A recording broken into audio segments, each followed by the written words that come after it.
about the current evils of today's life with the corruption, the politics, religion, natural disasters, and that we all are going to be involved in making a change, that we are conscious about what's happening, and that the people who don't care at all, the people who don't want their voice to be heard or are afraid of the dictators or the politicians, that we stand up and make change. That's the idea.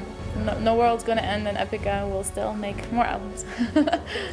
You're the first one to ask us, that's why I thought the end of Epica's evolution, I thought, huh?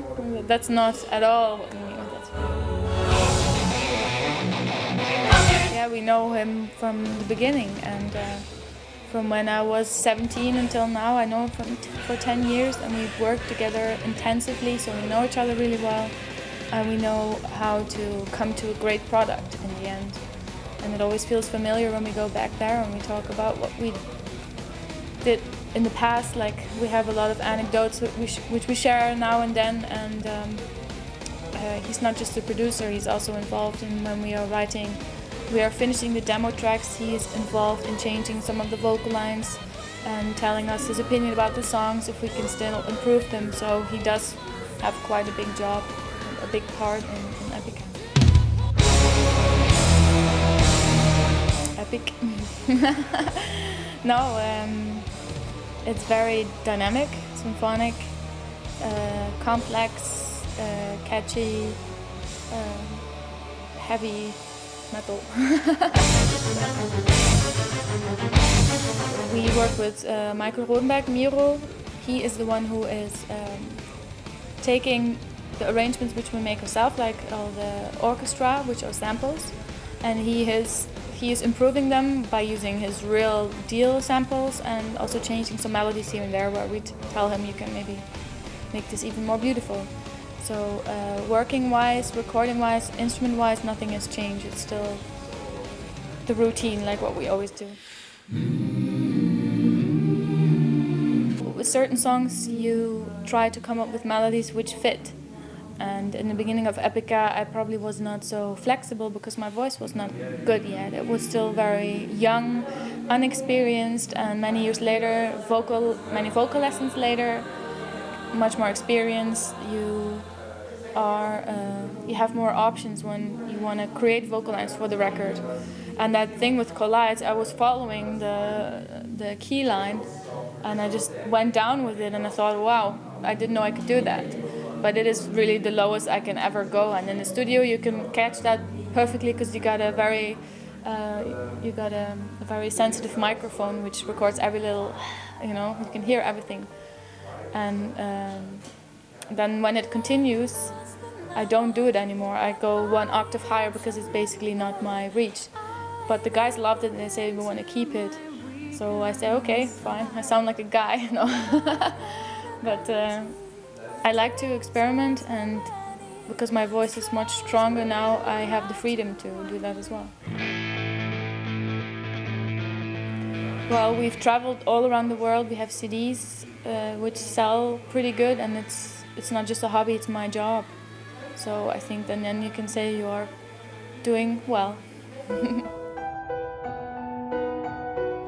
That idea is probably from Mark, because he's Mr. Facebook. He's on Facebook all the time and interacts with the fans and really wants to know which songs they want to hear live.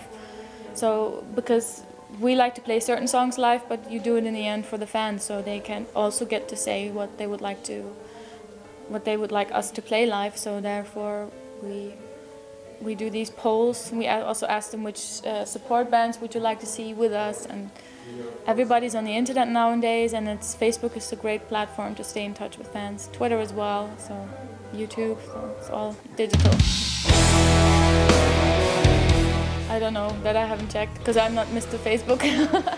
I mean, I'm not really that much on Facebook, so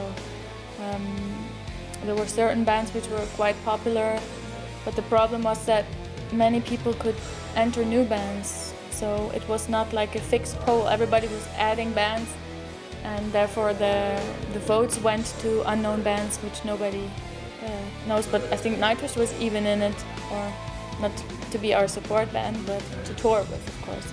Nitrous, you could be the support of Nitrous, of course. but we are currently working with 2 bands. We have many options touring with bands, like support acts, but the problem is that everybody plans tours far ahead. So if you cannot say a fixed time, like this is what we're going to do, then you cannot say to those bands, you are an option, please keep this time open, but then in the end it doesn't work. They have time on their hands. So. But we found 2 support acts, which we will announce, I think, soon as well. This record is still heavy, but in my opinion it has a lot of poppy influence, especially vocals. The choruses are quite easy on the ears, but we still maintain the long, complex songs which we had with Kingdom of Heaven, Design Universe. But on this record there's less symphonic, like epicness, like we have on Design Universe, and it has more calm parts on the record.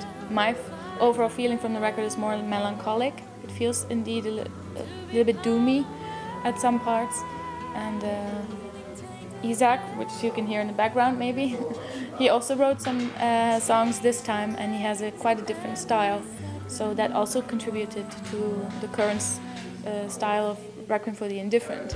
Design Universe, he came to the band when the songs were already written, and this record has indeed, I find, a different feel than Design Universe, because writing the same album doesn't make any sense, and it's a natural evolution, and you have your creativity, you start writing songs, and this is what comes out. So.